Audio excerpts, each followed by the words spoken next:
Hello students, आज हम physics के चैप्टर हीट एनर्जी अर्थात ऊष्मीय ऊर्जा के बारे में डिस्कस करेंगे। ये चैप्टर कॉम्पिटिटिव एग्जाम और एकेडमिक क्लासेस में, जैसे competitive polytechnic, diploma, air force, NDA, इन सब के लिए बहुत ही इम्पोर्टेंट चैप्टर है। हर साल इस चैप्टर में से कई क्वेश्चन पूछे आते हैं, इसलिए इस चैप्टर को आप बहुत ध्यान से समझें। और इस चैप्टर में जो भी आप मान लगाएं उसमें यूनिट का बहुत अर्थात मात्रक का बहुत बड़ा महत्व है। तो मात्रकों के बारे में विशेष ध्यान रखना है इस चैप्टर में हमें।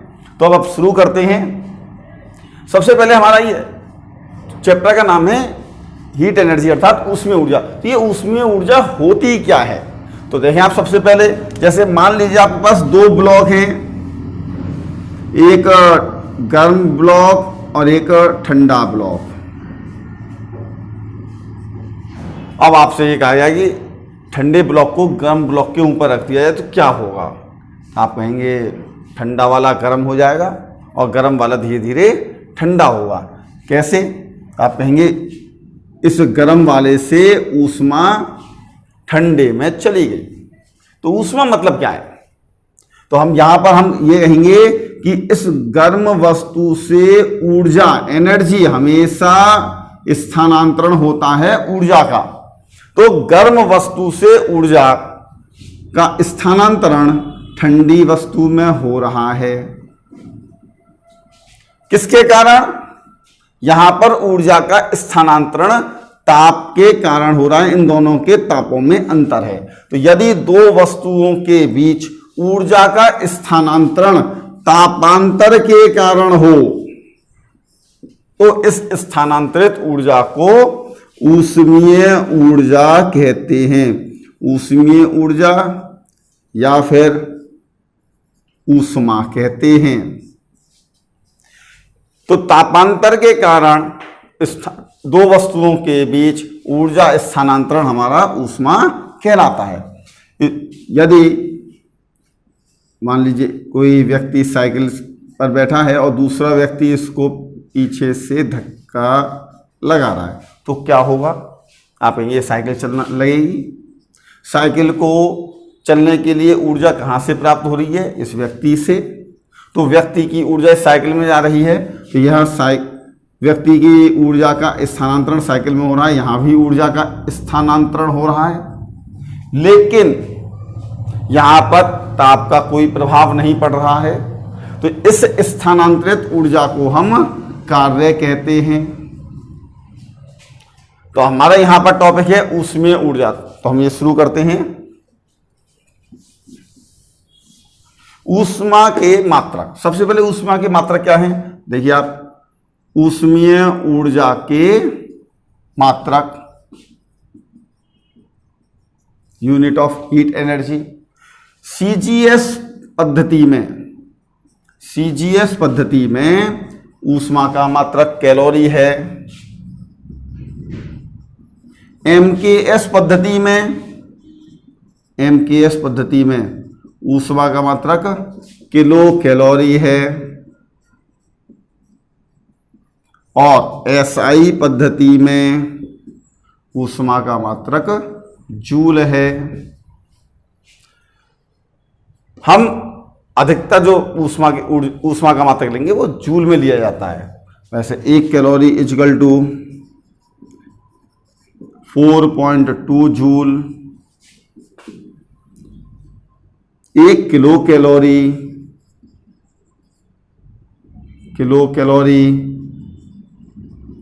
इक्वल टू 4.2 इंटू 10³ अर्थात 4200 जूल होता है। अब विशिष्ट ऊष्मा क्या है? Specific heat. यदि किसी वस्तु को गर्म करना हो तो हमें उसके लिए ऊष्मा देनी पड़ेगी।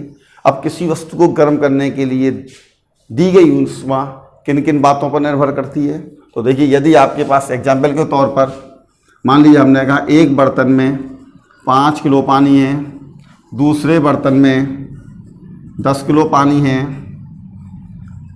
इसका भी टेम्परेचर हमें 10 डिग्री बढ़ाना है और इसका भी टेम्परेचर हमें 10 डिग्री बढ़ाना है। तो यदि हम आपसे कहें कि इन दोनों में से किस में ज़्यादा ऊष्मा की आवश्यकता होगी, तो आप कहेंगे इन दोनों के ताप तो समान बढ़ाना है।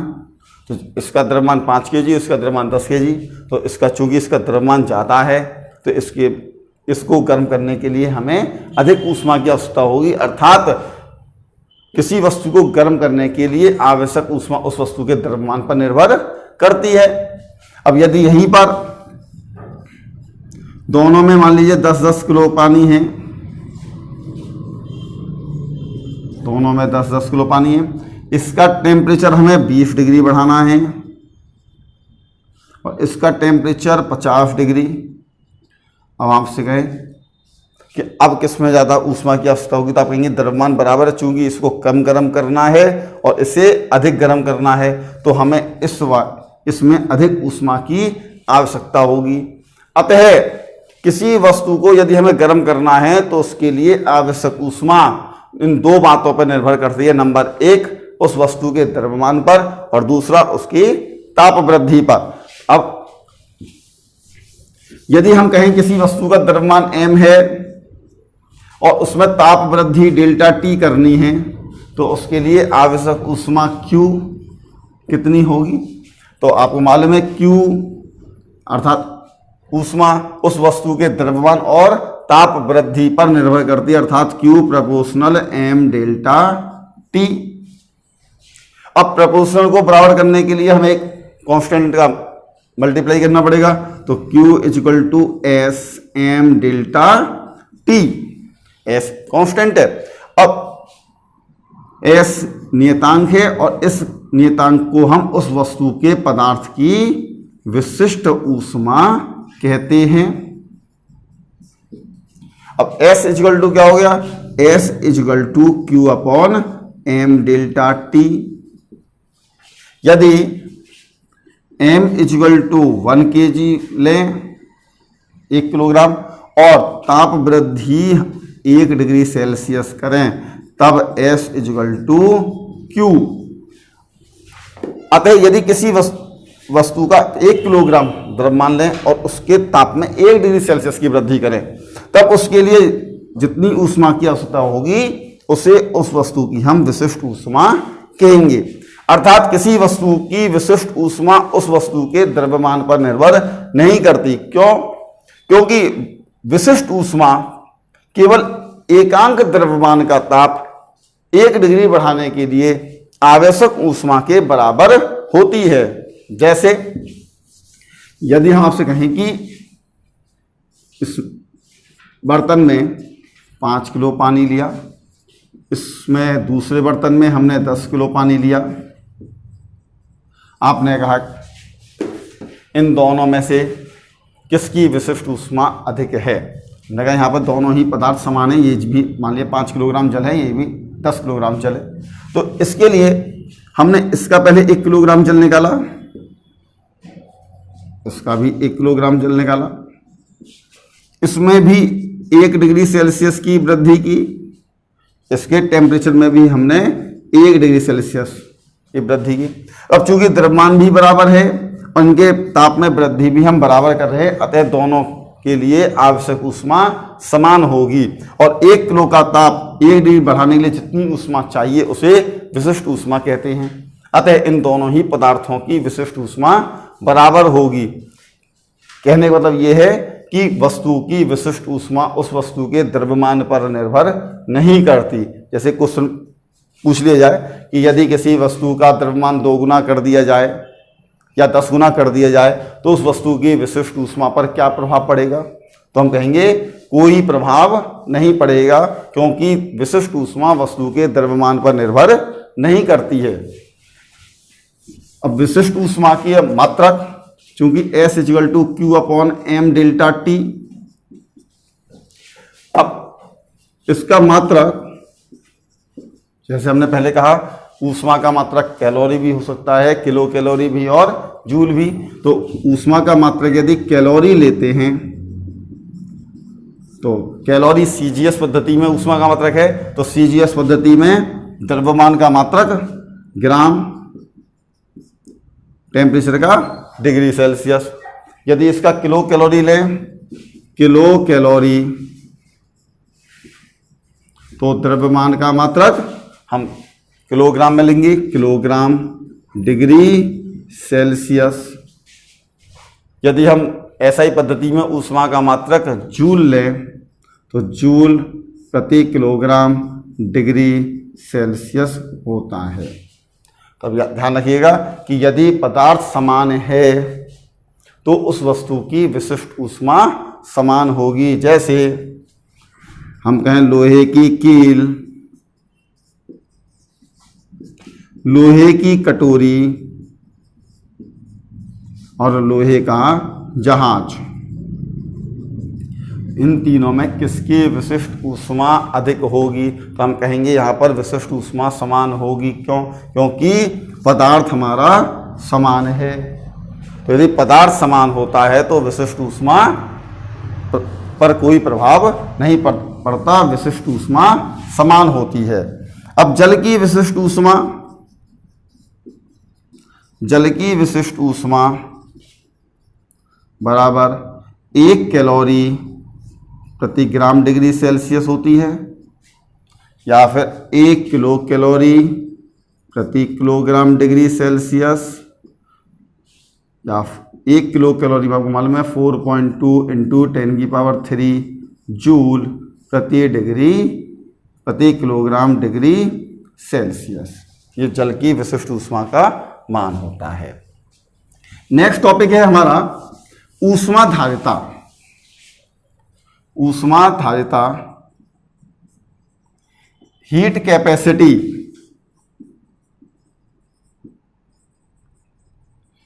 ऊष्माधारिता का अर्थ है कि किसी वस्तु के कुल द्रव्यमान का ताप हमें 1 डिग्री सेल्सियस बढ़ाना है, उसके लिए जितनी ऊष्मा की आवश्यकता होगी उसे उस वस्तु की ऊष्माधारिता कहती हैं। जैसे यदि इसमें 5 किलोग्राम जल है, इसमें 10 किलोग्राम जल है,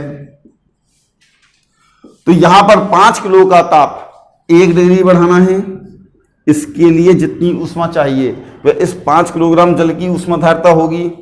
इस पूरे 10 किलोग्राम जल का ताप 1 डिग्री सेल्सियस बढ़ाना है, इसके लिए जितनी ऊष्मा की आवश्यकता होगी उसे इस 10 किलोग्राम जल की ऊष्माधारिता कहेंगे। अर्थात यहां पदार्थ तो समान है किंतु ऊष्माधारिता अलग अलग होगी। अतः ऊष्माधारिता उस वस्तु के द्रव्यमान पर निर्भर करती है। तो ऊष्माधारिता की डेफिनेशन कि किसी वस्तु के 1 किलोग्राम का ताप, किसी वस्तु के कुल द्रव्यमान का ताप 1 डिग्री सेल्सियस बढ़ाने के लिए जितनी ऊष्मा की आवश्यकता होती है उसे उस पदार्थ की, उस वस्तु की ऊष्माधारिता कहते हैं। अर्थात ऊष्माधारिता उस वस्तु के द्रव्यमान और विशिष्ट ऊष्मा के गुणनफल के बराबर होती है। यानी कि ऊष्माधारिता बराबर द्रव्यमान इंटू विशिष्ट ऊष्मा। ऊष्माधारिता को हम H से प्रदर्शित करेंगे, द्रव्यमान M और विशिष्ट ऊष्मा S। तो ऊष्माधारिता बराबर MS। इसका मात्रक द्रव्यमान का जैसा आपको मालूम है ग्राम और विशिष्ट ऊष्मा का कैलोरी प्रति ग्राम डिग्री सेल्सियस। तो ग्राम से नीचे ग्राम कैंसिल हो जाएगा, उसका मात्रक आएगा कैलोरी प्रति डिग्री सेल्सियस या किलो कैलोरी प्रति डिग्री सेल्सियस, या फिर जूल में लें तो जूल प्रति डिग्री सेल्सियस। ये ऊष्माधारिता के मात्रक हैं। अब देखिए, जैसे हम आपसे क्वेश्चन कहें, क्वेश्चन है हमारा कि 20 डिग्री सेल्सियस के 40 ग्राम जल का ताप 80 80 डिग्री सेल्सियस करने के लिए आवश्यक ऊष्मा का मान क्या होगा? आवश्यक ऊष्मा, तो यहाँ पर वस्तु का द्रव्यमान है 40 ग्राम, ताप 20 है, हमें 80 करना है, तो ताप में वृद्धि कितनी करनी है? तो 80 माइनस 20 अर्थात 60, तो delta T is equal to 60 degree Celsius. और चूंकि ये जल है, जल की विशिष्ट ऊष्मा आपको मालूम है 1 कैलोरी प्रति ग्राम डिग्री सेल्सियस होती है, तो यहाँ पर आवश्यक ऊष्मा Q is equal to M F delta T, M की वैल्यू 40, एस 1 और डेल्टा टी 60, यह आ गया 2400। अब यहां पर मात्रक लगाएंगे हम कैलोरी, क्योंकि पेपर में ऐसा भी आता है 2400 कैलोरी, 2400 किलो कैलोरी, 2400 जूल, इनमें से कोई नहीं। तो आपको मात्रक विशेष, जैसे हमने पहले कहा था, मात्रक पर विशेष ध्यान रखना है। 2400 कैलोरी, कैलोरी क्यों? क्योंकि हमने यहां पर विशिष्ट ऊष्मा का मात्रक 1 कैलोरी प्रति ग्राम डिग्री सेल्सियस लिया है। अगला क्वेश्चन देखिए, हमने कहा आपसे कि 20 डिग्री सेल्सियस के 50 ग्राम जल का ताप 50 ग्राम जल का ताप 60 डिग्री सेल्सियस करने के लिए आवश्यक ऊष्मा का मान जूल में कितना होगा? जूल में कितना होगा? अब देखिए यहां पर द्रव्यमान है 50 ग्राम, ताप वृद्धि टेम्परेचर है 20, करना है हमें 60, तो delta T is equal to 60 minus 20 40 degree Celsius, ताप वृद्धि 40। तो आपने कहा कि हमें ऊष्मा, आवश्यक ऊष्मा का मान निकालना है, तो अंत आपने लिखा फॉर्मूला Q बराबर एम एफ डेल्टा टी, और m आपने कहा m का मान 50, जैसे हमने पहले करा था 50 ग्राम, विशिष्ट ऊष्मा आपने लगा दिया 1, और डेल्टा टी का मान 40, 5 चौक 20, 2000 आ गया, और आपने जल्दी में लिख दिया 2000 जूल, क्योंकि आपने जूल में पूछा है, आपने ध्यान नहीं दिया, आंसर 2000 जूल कह दिया आपने, तो ये गलत है। क्यों? क्योंकि आपने विशिष्ट ऊष्मा का मान लगाया है 1 कैलोरी प्रति ग्राम डिग्री सेल्सियस, तो आंसर हमारा यहां पर जूल में नहीं होगा, इसका आंसर होगा 2000 कैलोरी। आंसर पूछा है जूल में, तो हम कैलोरी को जूल में चेंज करेंगे, तो 2000 और 1 कैलोरी में होते हैं 4.2 जूल। यहां से पॉइंट से 0, 8400 जूल। या फिर हम इसको इस तरह कर सकते हैं, आपने कहा दूसरा Q बराबर आपको मालूम है एम एफ डेल्टा टी, विशिष्ट ऊष्मा, यदि आप ऊष्मा का मान पूछा है जूल में, तो सब कुछ हम जूल में लेके चलते हैं। विशिष्ट ऊष्मा आपको मालूम है, जल की विशिष्ट ऊष्मा 4.2 इंटू 10 की पावर 3 जूल पर किलोग्राम डिग्री सेल्सियस होती है, तो यहां पर हम विशिष्ट ऊष्मा का मान जूल में लगाएंगे। तो जब विशिष्ट ऊष्मा का मान जूल में लगाएंगे, तो यहां पर द्रव्यमान का मान हमें किलोग्राम में लेना पड़ेगा। तो द्रव्यमान, क्योंकि विशिष्ट ऊष्मा का मान जूल में एसआई पद्धति में होता है, तो एसआई पद्धति में द्रव्यमान का मात्रक किलोग्राम में होता है, तो हम द्रव्यमान के मात्रक को किलोग्राम में लेंगे। यहां पर है 50 ग्राम, तो हम यहां पर रखेंगे 50/1000 किलोग्राम। विशिष्ट ऊष्मा S 4.2 इंटू 10 की पावर 3, डेल्टा T 60 माइनस 20 40, 50 से 20 बार, 20 से 20 दूनी 40, 4.2 इंटू 8.4 इंटू 10 की पावर 3, या फिर 8400 जूल। ये होगा ऊष्मा का मान जूल में। नेक्स्ट लेते हैं कैलोरीमिति का सिद्धांत। कैलोरीमिति या ऊष्मा मापी का सिद्धांत। कैलोरी में सिद्धांत ये है कि जब हम दो अलग अलग ताप वाली वस्तुओं को एक दूसरे में मिलाएं तो ऊष्मा अधिक ताप वाली वस्तु से और कम ताप वाली वस्तु की ओर प्रवाहित होती है। जैसे यदि हम एक बाल्टी में ठंडा पानी लें, उसमें हम थोड़ा गर्म पानी डाल दें, तो आपको मालूम है गर्म पानी ठंडे पानी को ऊष्मा देगा और ठंडा पानी गर्म से ऊष्मा लेगा। तो एक दे रहा है, दूसरा ले रहा है, यानी जब दो अलग अलग टेम्परेचर वाली वस्तुओं मिलाएंगे तो एक वस्तु ऊष्मा देगी और दूसरी वस्तु ऊष्मा लेगी। लेकिन ये ऊष्मा का जो फ्लो है, आदान प्रदान, कब तक होता रहता है? ये तब तक होगा जब तक कि दोनों वस्तुओं के टेम्परेचर समान ना हो जाएं। जब दोनों वस्तुओं के टेम्परेचर समान हो जाएंगे तो ऊष्मा का आदान प्रदान रुक जाता है, बंद हो जाएगा ऊष्मा का फ्लो। और उस स्थिति में यदि ऊष्मा का बिल्कुल भी लॉस ना हुआ हो, बिल्कुल भी ऊष्मा हमारी क्षय ना हुई हो संवहन विधि से या विकिरण विधि से, एक वस्तु ने जितनी ऊष्मा दी पूरी की पूरी दूसरी वस्तु ने ली, तो इस स्थिति में गर्म वस्तु द्वारा ली गई ऊष्मा, गर्म वस्तु द्वारा दी गई ऊष्मा बराबर होती है ठंडी वस्तु द्वारा ली गई ऊष्मा। तो गर्म वस्तु द्वारा दी गई ऊष्मा ठंडी वस्तु द्वारा ली गई ऊष्मा के बराबर होगी। अब मान लीजिए हमारे पास एक वस्तु है, एक हमने गर्म वस्तु ली, दूसरी हमारे पास ठंडी वस्तु है। गर्म वस्तु का द्रव्यमान m1 है, इसका टेम्परेचर T1 है, इसकी विशिष्ट ऊष्मा S1 है। ठंडी वस्तु, इसका द्रव्यमान m2, इसका टेम्परेचर T2 और इसकी विशिष्ट ऊष्मा S2। जब हमने इन दोनों को मिलाया तो मिश्रण का टेम्परेचर, मिश्रण का ताप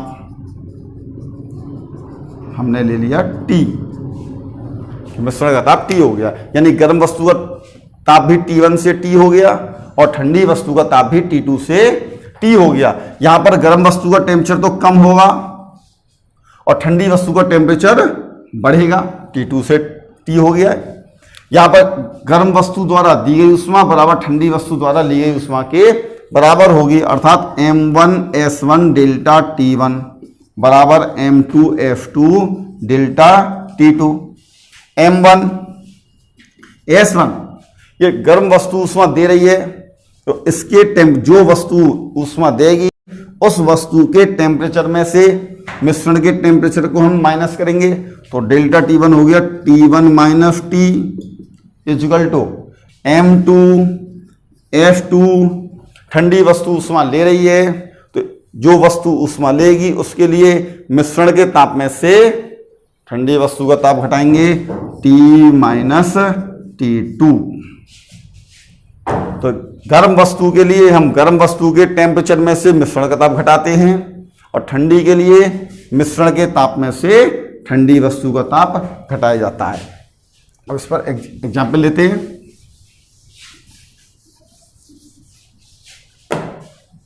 जैसे हमने कहा 20 डिग्री सेल्सियस के 40 ग्राम जल में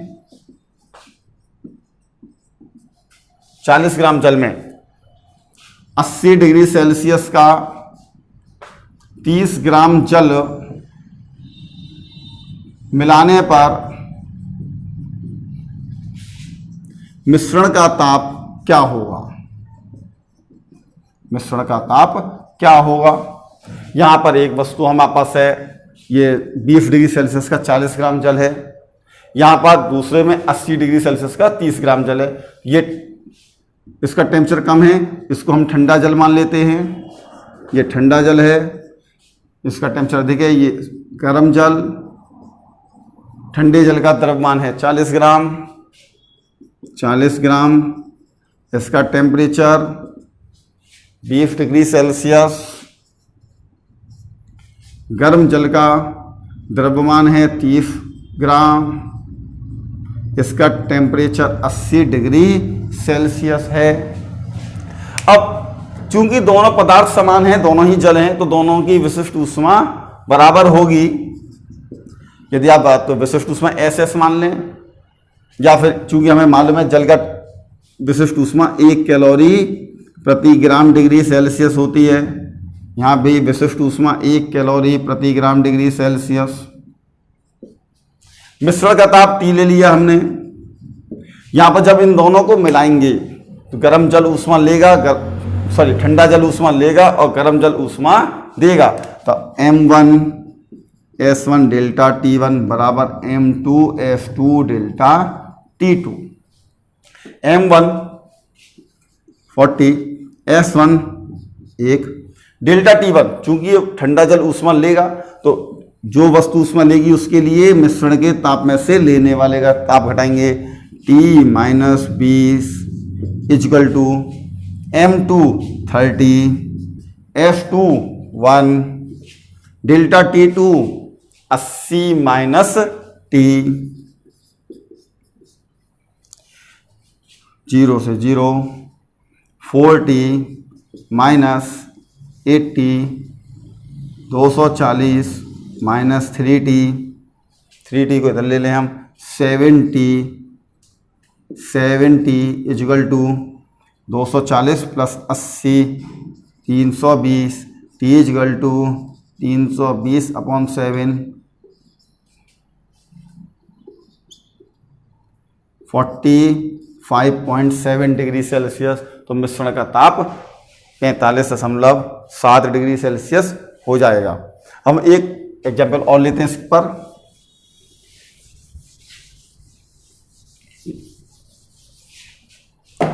अगला एग्जाम्पल हमारा 100 डिग्री सेल्सियस के 40 ग्राम जल में